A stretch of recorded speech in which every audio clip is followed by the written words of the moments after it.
भजन संहिता अध्याय 49 कुल पद 1 से 20। हे देश देश के सब लोगों, यह सुनो, हे संसार के सब निवासियों, कान लगाओ। क्या ऊंच क्या नीच, क्या धनी क्या दरिद्र, कान लगाओ। मेरे मुंह से बुद्धि की बातें निकलेगी और मेरे हृदय की बातें समझ की होगी। मैं नीति वचन की ओर अपना कान लगाऊंगा। मैं वीणा बजाते हुए अपनी गुप्त बात प्रकाशित करूंगा। विपत्ति के दिनों में जब मैं अड़ंगा मारने वालों की बुराइयों से घिरूं, तब मैं क्यों डरूं? जो अपनी संपत्ति पर भरोसा रखते और अपने धन की बहुतायत पर फूलते हैं, उनमें से कोई अपने भाई को किसी भांति छुड़ा नहीं सकता है और न परमेश्वर को उसके बदले प्रायश्चित में कुछ दे सकता है, क्योंकि उनके प्राण की छुड़ौती भारी है, वह अंत तक कभी न चुका सकेंगे। कोई ऐसा नहीं सदैव जीवित रहे और कब्र को न देखे, क्योंकि देखने में आता है कि बुद्धिमान भी मरते हैं और मूर्ख और पशु सरीखे मनुष्य भी दोनों नष्ट होते हैं और अपनी संपत्ति दूसरों के लिए छोड़ जाते हैं। वे मन ही मन यह सोचते हैं कि उनका घर सदा स्थिर रहेगा और उनके निवास पीढ़ी से पीढ़ी तक बने रहेंगे। इसलिए वे अपनी अपनी भूमि का नाम अपने अपने नाम पर रखते हैं। परंतु मनुष्य प्रतिष्ठा पाकर भी स्थिर नहीं रहता। वह पशुओं के समान होता है जो मर मिटते हैं। उनकी यह चाल उनकी मूर्खता है, तो भी उनके बाद लोग उनकी बातों से प्रसन्न होते हैं। वे अधोलोक की मानो भेड़ बकरियां ठहराए गए हैं। मृत्यु उनका गड़ेरिया ठहरी है और भोर को सीधे लोग उन पर प्रभुता करेंगे और उनका सुंदर रूप अधोलोक का कौर हो जाएगा और उनका कोई आधार न रहेगा। परंतु परमेश्वर मेरे प्राण को अधोलोक के वश से छुड़ा लेगा, कि वही मुझे ग्रहण कर अपनाएगा। जब कोई धनी हो जाए और उसके घर का वैभव बढ़ जाए, तब तू भय न खाना, क्योंकि वह मर कर कुछ भी साथ न ले जाएगा, न उसका वैभव उसके साथ कब्र में जाएगा, चाहे वह जीते जी अपने आप को धन्य कहता रहे। जब तू अपनी भलाई करता है, तब वे लोग तेरी प्रशंसा करते हैं, तो भी वह अपने पुरखाओं के समाज में मिलाया जाएगा, जो कभी उजियाला न देखे। मनुष्य चाहे प्रतिष्ठित भी हो, परंतु यदि वे समझ नहीं रखते, तो वे पशुओं के समान हैं जो मर मिटते हैं। भजन संहिता अध्याय 50 कुल पद 1 से 23। सर्वशक्तिमान परमेश्वर यहोवा ने कहा है, और उद्याचल से लेकर अस्ताचल तक पृथ्वी के लोगों को बुलाया है। सिय्योन से जो परम सुंदर है, परमेश्वर ने अपना तेज दिखाया है। हमारा परमेश्वर आएगा और चुपचाप न रहेगा। आग उसके आगे आगे भस्म करती जाएगी और उसके चारों ओर बड़ी आंधी चलेगी। वह अपनी प्रजा का न्याय करने के लिए ऊपर के आकाश को और पृथ्वी को भी पुकारेगा। मेरे भक्तों को मेरे पास इकट्ठा करो, जिन्होंने बलिदान चढ़ाकर मुझसे वाचा बांधी है। स्वर्ग उसके धर्मी होने का प्रचार करेगा, क्योंकि परमेश्वर तो आप ही न्यायी है। हे मेरी प्रजा, सुन, मैं बोलता हूँ, और हे इस्राएल, मैं तेरे विषय साक्षी देता हूँ। परमेश्वर, तेरा परमेश्वर मैं ही हूँ। मैं तुझ पर तेरे मेल बलियों के विषय में दोष नहीं लगाता। तेरे होम बलि तो नित्य मेरे लिए चढ़ते हैं। मैं न तो तेरे घर से बैल, न तेरे पाला से बकरे लूँगा, क्योंकि वन के सारे जीव जंतु और हजारों पहाड़ों के जानवर मेरे ही हैं। पहाड़ों के सब पक्षियों को मैं जानता हूँ, और मैदान पर चलने फिरने वाले जानवर मेरे ही हैं। यदि मैं भूखा होता तो तुझसे न कहता, क्योंकि जगत और जो कुछ उसमें है वह मेरा है। क्या मैं बैल का मांस खाऊं या बकरों का लहू पीऊं? परमेश्वर को धन्यवाद ही का बलिदान चढ़ा और परम प्रधान के लिए अपनी मन्नतें पूरी कर और संकट के दिन मुझे पुकार। मैं तुझे छुड़ाऊंगा और तू मेरी महिमा करने पाएगा। परंतु दुष्ट से परमेश्वर कहता है, तुझे मेरी विधियों का वर्णन करने से क्या काम? तू मेरी वाचा की चर्चा क्यों करता है? तू तो शिक्षा से बैर करता और मेरे वचनों को तुच्छ जानता है। जब तूने चोर को देखा तब उसकी संगति से प्रसन्न हुआ और पर स्त्रीगामियों के साथ भागी हुआ। तूने अपना मुंह बुराई के लिए खोला और तेरी जीभ छल की बातें गढ़ती है। तू बैठा हुआ अपने भाई के विरुद्ध बोलता और अपने सगे भाई की चुगली खाता है। यह काम तूने किया और मैं चुप रहा, इसलिए तूने समझ लिया कि परमेश्वर बिल्कुल मेरे समान है। परंतु मैं तुझे समझाऊंगा और तेरी आंखों के सामने सब कुछ अलग अलग दिखाऊंगा।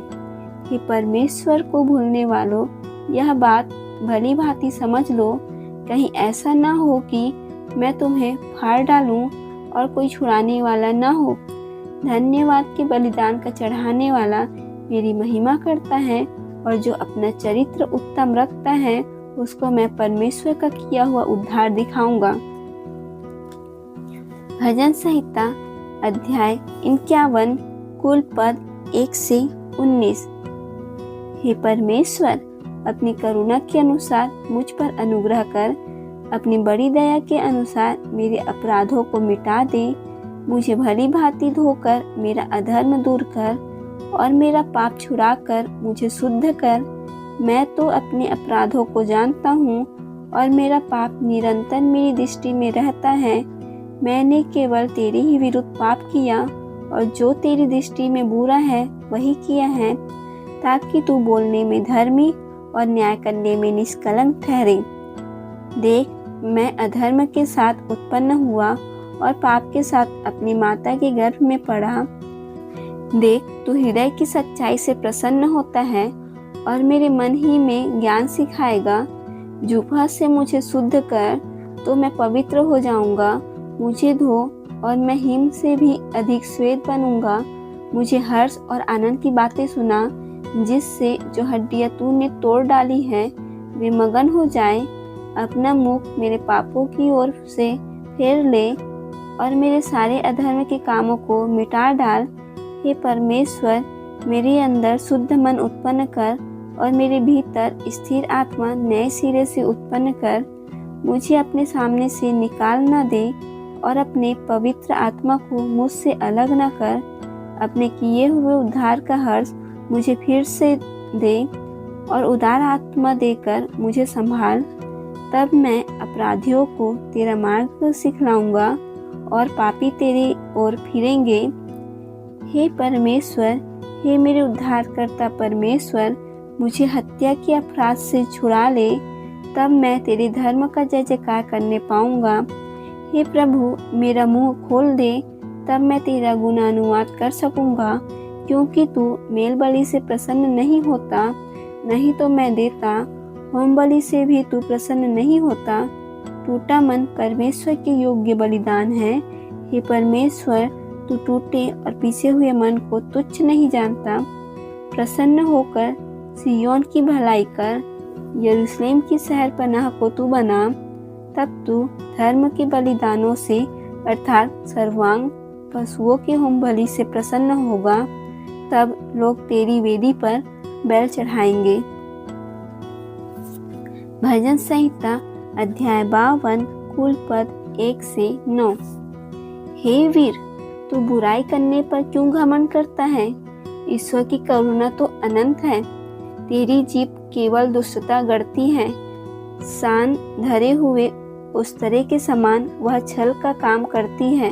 तू भलाई से बढ़कर बुराई में और धर्म की बात से बढ़कर झूठ से प्रीति रखता है। हे छली जीभ, तू सब विनाश करने वाली बातों से प्रसन्न रहती है। निश्चय ईश्वर तुझे सदा के लिए नष्ट कर देगा। वह तुझे पकड़कर तेरे डेरे से निकाल देगा और जीवतों के लोक से तुझे उखाड़ डालेगा। तब धर्मी लोग इस घटना को देखकर डर जाएंगे और यह कहकर उस पर हंसेंगे, देखो यह वही पुरुष है जिसने परमेश्वर को अपनी शरण नहीं माना, परंतु अपने धन की बहुतायत पर भरोसा रखता था और अपने को दुष्टता में दृढ़ करता रहा। परंतु मैं तो परमेश्वर के भवन में हरे जैतून के वृक्ष के समान हूँ। मैंने परमेश्वर की करुणा पर सदा सर्वदा के लिए भरोसा रखा है। मैं तेरा धन्यवाद सर्वदा करता रहूँगा, क्योंकि तू ही ने यह काम किया है। मैं तेरे ही नाम की बाट जोहता रहूँगा, क्योंकि यह तेरे पवित्र भक्तों के सामने उत्तम है। भजन संहिता अध्याय 53 कुल पद 1 से 6। मूढ़ ने अपने मन में कहा, कोई परमेश्वर है ही नहीं। वे बिगड़ गए, उन्होंने कुटिलता के घिनौने काम किए हैं। कोई सुकर्मी नहीं। परमेश्वर ने स्वर्ग पर से मनुष्यों के ऊपर दृष्टि की, ताकि देखे कि कोई बुद्धि से चलने वाला या परमेश्वर को पूछने वाला है कि नहीं। वे सब के सब हट गए, सब एक साथ बिगड़ गए। कोई सुकर्मी नहीं, एक भी नहीं। क्या उन सब अनर्थकारियों को कुछ भी ज्ञान नहीं, जो मेरे लोगों को ऐसे खाते हैं जैसे रोटी और परमेश्वर का नाम नहीं लेते। वहाँ उन पर भय छा गया, जहाँ भय का कोई कारण न था, क्योंकि यहोवा ने उनकी हड्डियों को, जो तेरे विरुद्ध छावनी डाले पड़े थे, तितर पितर कर दिया। तूने तो उन्हें लज्जित कर दिया, इसलिए कि परमेश्वर ने उनको निकम्मा ठहराया है। भला होता कि इस्राएल का पूरा उद्धार सिय्योन से निकलता। जब परमेश्वर अपनी प्रजा को बंधुआई से लौटा ले आएगा, तब याकूब मगन और इस्राएल आनंदित होगा। भजन संहिता अध्याय 54 कुल पद 1 से 7।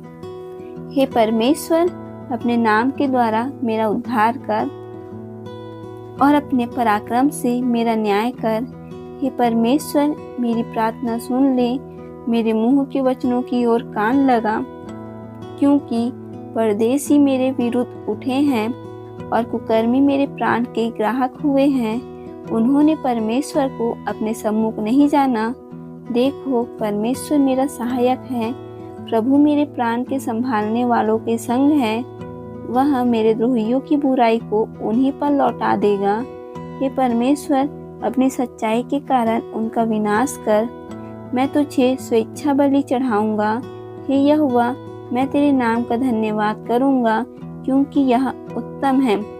क्योंकि तूने मुझे सब दुखों से छुड़ाया है और मैं अपने शत्रुओं पर दृष्टि करके संतुष्ट हुआ हूँ। भजन संहिता अध्याय 55 कुल पद 1 से 23। हे परमेश्वर, मेरी प्रार्थना की ओर कान लगा और मेरी गिड़गिड़ाहट से मुंह न मोड़। मेरी ओर ध्यान देकर मुझे उत्तर दे। मैं चिंता के मारे छटपटाता हूँ और व्याकुल रहता हूँ, क्योंकि शत्रु कोलाहल और दुष्ट उपद्रव कर रहे हैं। वे मुझ पर दोषारोपण करते हैं और क्रोध में आकर सताते हैं। मेरा मन भीतर ही भीतर संकट में है और मृत्यु का भय मुझ में समा गया है। भय और कपकपी ने मुझे पकड़ लिया है और भय के कारण मेरे रोए रोए खड़े हो गए हैं। तब मैंने कहा, भला होता कि मेरे कबूतर के से पंख होते तो मैं उड़ जाता और विश्राम पाता। देखो, फिर तो मैं उड़ते उड़ते दूर निकल जाता और जंगल में बसेरा लेता। मैं प्रचंड बयार और आंधी के झोंके से बचकर किसी शरण स्थान में भाग जाता। हे प्रभु, उनका सत्यानाश कर और उनकी भाषा में गड़बड़ी डाल दे, क्योंकि मैंने नगर में उपद्रव और झगड़ा देखा है। रात दिन वे उसकी शहरपनाह पर चढ़कर चारों ओर घूमते हैं और उसके भीतर दुष्टता और उत्पात होता है। उसके भीतर दुष्टता ने बसेरा डाला है और अंधेर, अत्याचार और छल उसके चौक से दूर नहीं होते। जो मेरी नाम धराई करता है वह शत्रु नहीं था, नहीं तो मैं उसको सह लेता। जो मेरे विरुद्ध बड़ाई मारता है वह मेरा बैरी नहीं है, नहीं तो मैं उससे छिप जाता। परंतु वह तो तू ही था, जो मेरी बराबरी का मनुष्य, मेरा परम मित्र और मेरी जान पहचान का था। हम दोनों आपस में कैसी मीठी मीठी बातें करते थे। हम भीड़ के साथ परमेश्वर के भवन को जाते थे। उनको मृत्यु अचानक आ दबाए, वे जीवित ही अधोलोक में उतर जाएं, क्योंकि उनके घर और मन दोनों में बुराइयां और उत्पात भरा है। परंतु मैं तो परमेश्वर को पुकारूंगा और यहोवा मुझे बचा लेगा। सांझ को, भोर को, दोपहर को, तीनों पहर मैं दुहाई दूंगा और कराहता रहूंगा, और वह मेरा शब्द सुन लेगा। जो लड़ाई मेरे विरुद्ध मची थी उसने मुझे कुशल के साथ बचा लिया है। उन्होंने तो बहुतों को संग लेकर मेरा सामना किया था। परमेश्वर जो आदि से विराजमान है, यह सुनकर उनको उत्तर देगा। ये वे हैं जिनमें कोई परिवर्तन नहीं और उनमें परमेश्वर का भय है ही नहीं। उसने अपने मेल रखने वालों पर भी हाथ छोड़ा है। उसने अपनी वाचा को तोड़ दिया है। उसके मुंह की बातें तो मक्खन सी चिकनी थी, परंतु उसके मन में लड़ाई की बातें थी। उसके वचन तेल से अधिक नरम तो थे, परंतु नंगी तलवारें थी। अपना बोझ यहोवा पर डाल दे, वह तुझे संभालेगा। वह धर्मी को कभी टलने न देगा, परंतु हे यहोवा, तू उन लोगों को विनाश के गड्ढे में गिरा देगा। हत्यारे और छली मनुष्य अपनी आधी आयु तक भी जीवित न रहेंगे, परंतु मैं तुझ पर भरोसा रखे रहूंगा।